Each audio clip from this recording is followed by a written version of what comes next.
Yo, what's cracking, everybody? So, I know this title may be a little bit controversial, but guess what? I don't give a hoot.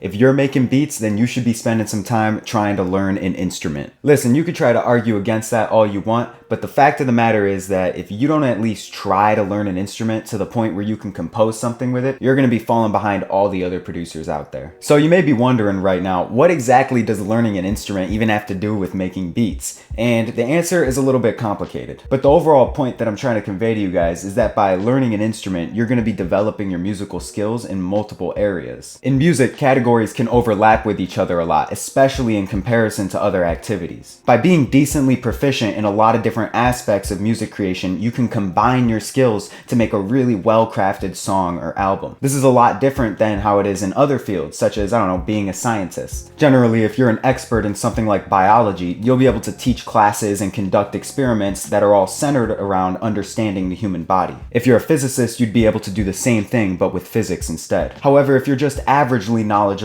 in both, though, you probably wouldn't be able to teach classes or conduct rigorous scientific experiments in either subject. You could probably make a strong case that being an expert in one area or the other would be a lot more beneficial than just kind of knowing a little bit about both. If we look at music, though, it's a completely different story. You'll find that in music, it can really go both ways. There are people who are experts at one particular craft. Let's say they're a professional jazz guitarist. They can take that one skill to the extreme and find success with it without needing to really develop other areas of musicianship. I'd say Herbie Hancock is probably a really good example of this. His career as a jazz pianist primarily took off around the 1960s, and he was able to find great success just being an expert in one instrument. However, there's also a really strong case to be made for versatility. By being able to do a whole lot of different things proficiently, you have the capability to put together some great songs, even if you never end up mastering every single skill that you know. One musician I can think of who showcases this kind of versatility is somebody like Steve Lacy. There's a viral video posted to the YouTube channel Wired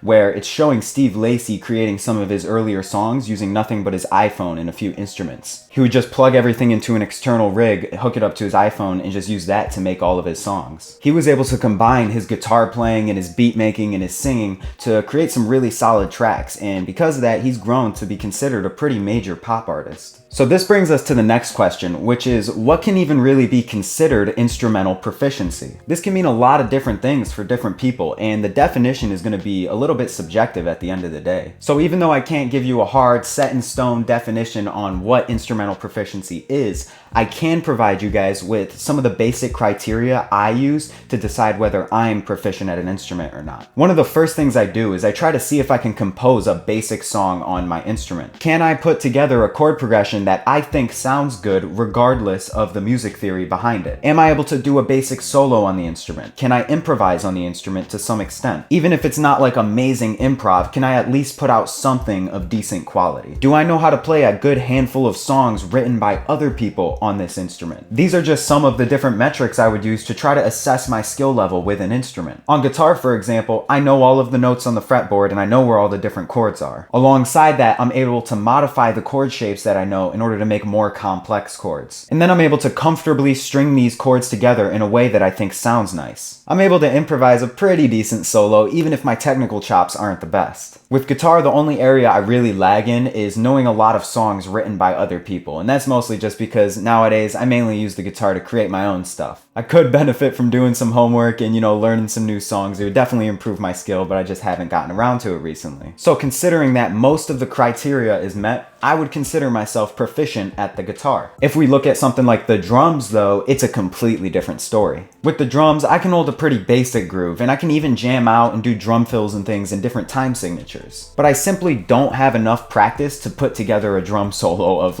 any kind. And holding a steady beat throughout an entire song with no hiccups is still pretty difficult for me. My technique is still very unrefined, and I can use improvement in a whole bunch of different areas. So even though I can sit down at a drum set and jam out for a little bit with some friends, I definitely wouldn't call myself a proficient drummer. So this kind of logic can translate to almost any instrument out there that you want to learn. However, I also know that one of the main things holding a lot of people back from learning an instrument is how pricey things like pianos and guitars can be. Guess what though?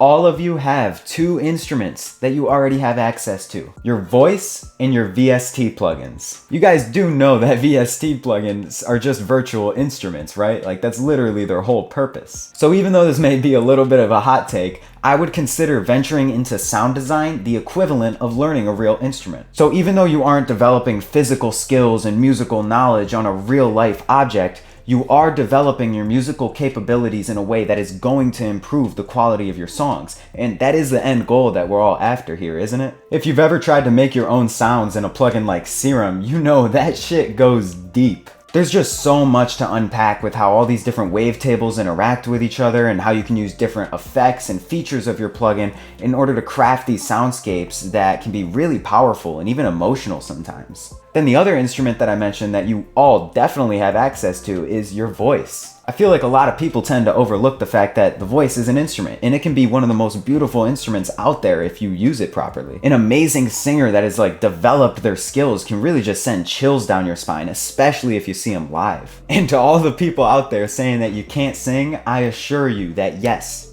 you can. Singing is not this innate talent that you are born with. It is a skill that you are able to practice and develop. Yes, there are certain people who have a natural knack for singing and are able to pick up on it a lot easier than other people, but everybody has the capability to improve at singing. So if you don't have a guitar or a piano at your disposal, why not try to improve your vocals? I would argue that even rapping is an example of using your voice as an instrument. It's just more of a rhythmic instrument as opposed to a melodic one. Have you ever sat down and tried to write an intricate, complex rap song? That shit can take hours. Like, I'm not even joking. If you're really trying to craft flows, lyrics, and rhyme schemes to the best of your ability in order to make something that's really good and artistic, it is not an easy task. Expanding your vocabulary, practicing how you're delivering your lines, working on your storytelling, your rhyme schemes, your breathing during your lines. All of these are different ways that you can develop your rapping in the same way that a singer might practice holding pitch or belting or all these other different vocal techniques. In my eyes, the only people who really shit on rapping as a form of vocal instrumentation are people who have never actually tried to do it for themselves. So hopefully this has inspired some of you guys to pick up an instrument and give it a try, even if that instrument is something as simple as your voice. It really can open some doors for you, and it can greatly enhance the quality of the music that you're making. But the main thing that I wanted you guys to get from this video is to just keep on improving. That is the main message I've been trying to get across this whole time,